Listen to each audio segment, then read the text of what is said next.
আমি এবার পর্দা দিয়ে গোসল দেয়, জীবনেও তো পর্দা দিয়ে গোসল দেয় না, আজকে মরে গেছে এখন পর্দা দিয়ে গোসল দেয়, পর্দা দিয়ে গোসল দেয়। ছোট্ট ছোট্ট বাচ্চারা বুঝে না, দৌড়ায় যায় বলে তোমরা কারা গো, আমার বাবারে কোন গোসল দাও। এইভাবে তো আমার বাবারে জীবনেও কোনোদিন গোসল করাইতে দেখি না। আত্মীয় স্বজন ডেকে ডেকে বলে ছেলেরা কান্দিস না রে, তোর বাবার জীবনের শেষ গোসল করাইয়ে দিলাম। আজরাইল যখন রুহ কবজ করতে আসে, বন্ধু রে রুহুটা ছটফট করে একবার পায়ে যায়, আরেকবার হাতে উঠে, আরেকবার মাথায় যায়। আজরাইল ডেকে বলে মাবুদ তোমার বান্দার রুহু তো কবজ করতে পারতেছি না, মাবুদ তোমার বান্দার রুহু ছটফট ছটফট ছটফট করতেছে। আমার আল্লাহ ডাকতেছে আজরাইল রে, যেখানে রুহু আছে ওখান থেকে টান দিয়া নিয়ে আস।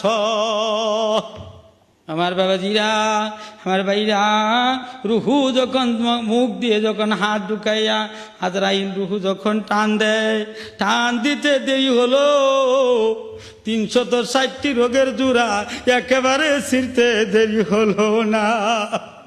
আল্লাহু আকবার, আল্লাহু আকবার। 360টি রোগের জোড়া ছেড়ে যায়। আমার নবী ডেকে ডেকে বলে সাহাবীরা রে, ওই সময় যদি সমুদ্রের পানি পান করায় দাও, সাহাবীরা জেনে রাখিও পানির তৃষ্ণা মিটবে না। আমার নবী অসুস্থ অবস্থা, বিছানায় পড়ে আছে, গভীর রজনীতে আজরাইল আইসা ডাকতেছে।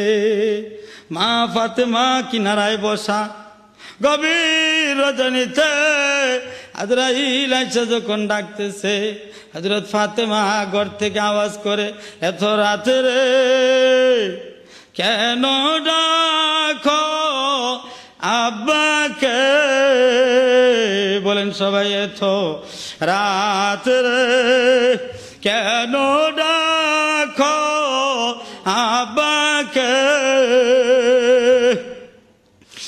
আসেন আব্বা বুকের ব্যথায় বেহুশে, হাসেন আব্বা বুকের ব্যথায় বেহুশে।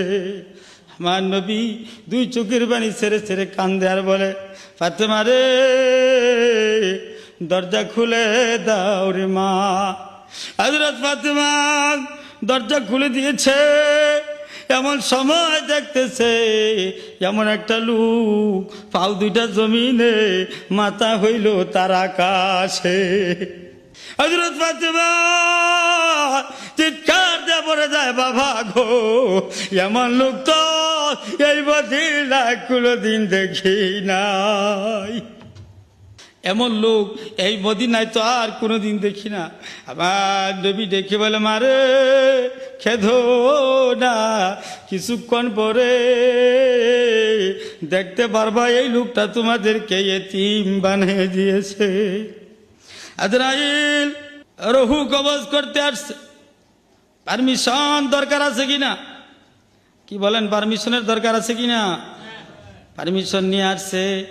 রাহমাতাল লিল আলামিনের বুকের মধ্যে আজরাইল হাত রাখছে। আজরাইল রে আমার বুকে কি রেখেছ?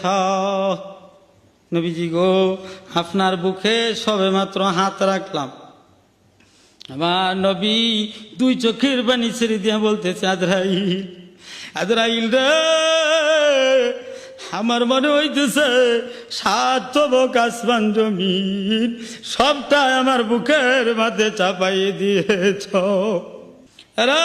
আজরাইল আমার উম্মতকে এর চেয়ে বেশি কষ্ট দেওয়া হবে নি, এর চেয়ে কি বেশি কষ্ট দিবা আজরাইল? এর চেয়ে বেশি কষ্ট কি আমার উম্মতকে দিবা? আজরাইল বলে নবীজি গো এটা তো কোনো কষ্ট না, এর চেয়ে